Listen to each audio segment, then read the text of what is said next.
J'ai découvert un pattern qui me permet d'écrire du code un tout petit peu plus lisible et que je ne connaissais pas jusqu'à présent alors que ça fait 4 ans que je suis développeur. Et dans cette vidéo, j'ai envie de vous le partager. Peut-être que vous ne le connaissez pas non plus et ça va également vous aider à améliorer la qualité de votre code. Ce pattern s'appelle le Discriminated Union Type. Et vous allez voir, ça améliore largement la lisibilité de votre base de code.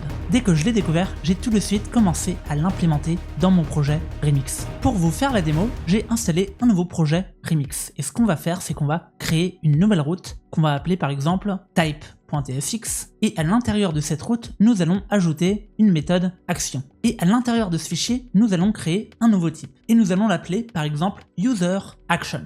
Et bien à l'époque, quand je voulais faire une mutation dans une application Remix, ce que je faisais, c'est que je rajoutais un mot-clé action ici et je rajoutais le CRUD de mon utilisateur au sein du même type. Par exemple ici on a donc le create, le update et le delete, comme ceci. Et ensuite je mettais tous les autres champs en optionnel. Par exemple le first name, le last name, et ensuite je devais utiliser Zod pour parser les données en fonction de l'action qui avait été faite. Exemple ici, nous allons donc créer notre user qui va hériter de user actions et on va lui donner comme first name Virgil, comme last name Algomax et comme action create. Ce type, il est super bien, mais admettons qu'on ait envie par exemple de faire l'édition ou de supprimer cet utilisateur. Si on a envie d'utiliser l'action delete, comme ceci, on n'a pas forcément besoin de soumettre le first name et le last name à notre utilisateur, donc on est en train de supprimer cet utilisateur. Au contraire, on a besoin d'un autre type de données, qui est par exemple son ID. Et bien dans ce cas-là, ce que nous pouvons faire à la place, c'est qu'on peut créer 3 types différents. On va donc créer le user delete action, qui va prendre un user ID, et c'est un paramètre obligatoire, et une action, comme ceci, qui va être égale à delete. Maintenant, on peut retirer cette valeur delete de notre user actions, comme ceci. Et ce type-là, nous pouvons le renommer en user create action, et il prendra obligatoirement un first name et un last name et une action nommée create. Maintenant, on peut très bien dire que cette action, c'est également l'édition de l'utilisateur. Mais si on avait envie, par exemple, de modifier seulement le first name et pas le last name, alors dans ce cas-là, on pourrait copier ce type, comme ceci, l'appeler user edit action et mettre les 2 paramètres en facultatif et nommer cette action edit. Mais dans ce cas-là, comment peut-on savoir quel est le type de données que nous recevons au sein de notre action? Bien, justement, nous allons grouper ces types-là parce que chacun de ces types possède une même clé nommée action. Et c'est ce qui va nous permettre de les discriminer.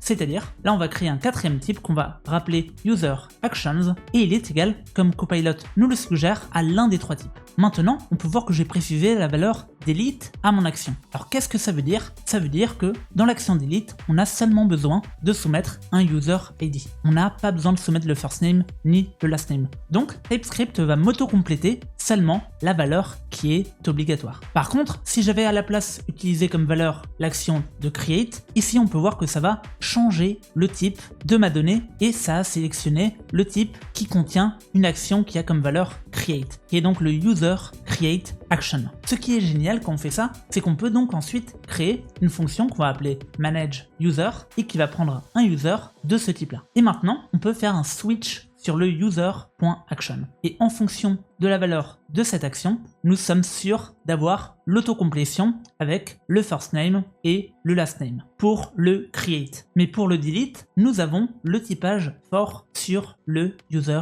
ID. Et bien sûr, sur l'édition, nous avons les 2 mêmes paramètres, donc first name et last name, mais en optionnel. Alors pourquoi est-ce que je trouve ce pattern aussi bien? Eh bien, c'est parce que ça nous permet d'avoir plusieurs actions sur la même route sans forcément devoir soumettre toutes les données de notre formulaire à chaque fois. À l'époque, il pouvait m'arriver de créer plusieurs routes API pour le delete, pour le edit et pour le create. Mais grâce à ce pattern, je peux sur la même route, dans un seul fichier, gérer mes 3, mes 4, mes 5 actions. Maintenant, ce qu'on va faire, c'est qu'on va tout de suite mettre ça en pratique avec un formulaire Remix. Et pour ce faire, nous allons tout de suite ouvrir le terminal, et nous allons installer Zod et nous allons également installer conform to Zod et conform to React. qui est une librairie qui nous permet de gérer les formulaires et de parser les erreurs avec Zod. Une fois installé, nous allons ajouter notre composant ici. Et ce que nous pouvons faire, c'est qu'on peut renvoyer un formulaire comme ceci. Et maintenant, on va se rendre sur notre page que nous allons appeler type.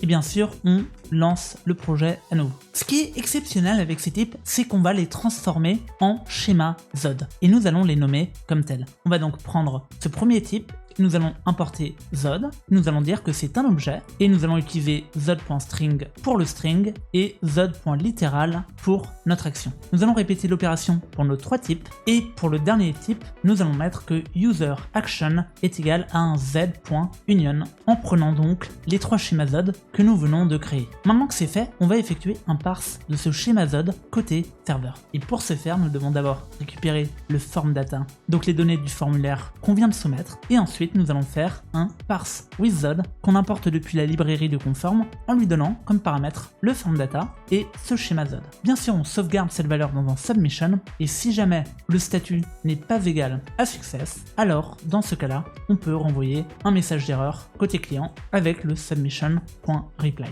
On va bien sûr importer la méthode JSON et nous allons faire un console log de notre submission avant même de savoir si elle a réussi ou pas. Maintenant, c'est très simple. En fonction de l'action qu'on va soumettre, nous saurons s'il y a eu une erreur ou non. Donc ce qu'on va faire, c'est qu'on va ouvrir notre terminal ici et nous allons soumettre le formulaire. Et là, on peut voir qu'on a une petite erreur sur le first name et sur le last name, il n'y a aucun problème. Le serveur a reçu ces valeurs, mais on a oublié notre action. Pour ce faire, nous allons ajouter un nom à notre bouton qui prendra donc comme valeur action et une valeur qui prendra comme valeur create. Et dans ce cas-là, normalement, si on soumet le formulaire, il ne devrait pas y avoir d'erreur. Mais pour être vraiment sûr, on va quand même rajouter un message d'erreur. First name is required, last name is required, et là on va copier cette même pipe de validation, et sur le user ID, on va mettre un required error, user ID is required. Nous allons aussi le mettre sur l'action, comme ça on est prévenu en cas d'erreur dans notre formulaire. Action is required, comme ceci. Maintenant on va soumettre notre formulaire, et là on peut voir qu'on a toujours cette erreur, et maintenant on va bien sûr ajouter des valeurs à ce formulaire.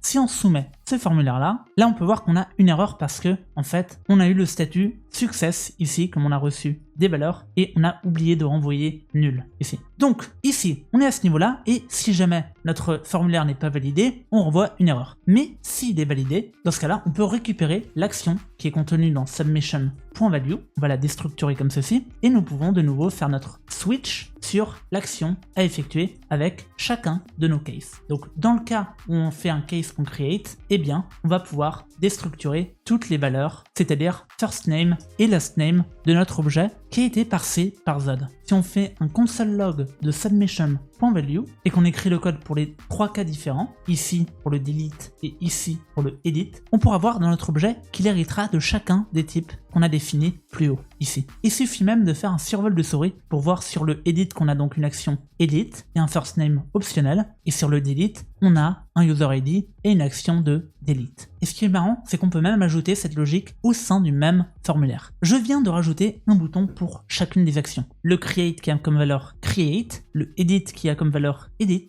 et le delete qui est un bouton qui a comme valeur delete. Maintenant, on va retourner dans notre action. Ici, on va supprimer ce console log pour y voir plus clair, et on va ouvrir notre terminal. Bien sûr, dans ce formulaire-là, on possède toutes les valeurs. On possède un first name, un last name et un user ID. Donc, au moment de le soumettre, si on remplit tous les champs, en cliquant sur create, on verra le console log avec l'action create. Il s'effectue donc dans le switch, ici, c'est le premier console log, mais si on clique sur edit, on verra que c'est le console log à l'intérieur de edit qui a été exécuté. Ensuite, si on clique sur delete, on peut voir qu'on a seulement le user ID et l'action qui ont été parsés. Alors même si les valeurs first name et last name ont été soumises au sein du formulaire, Zod n'a parsé et validé que les données qu'on avait définies au sein de ce schéma-là. Après, bien sûr, rien ne nous empêche d'écrire la logique de suppression et de création de l'utilisateur dans des méthodes séparées. Mais je préfère ce pattern-là d'avoir toutes les actions d'une donnée au sein du même fichier plutôt que d'avoir à créer par exemple ici plusieurs routes comme par exemple type.delete, type.edit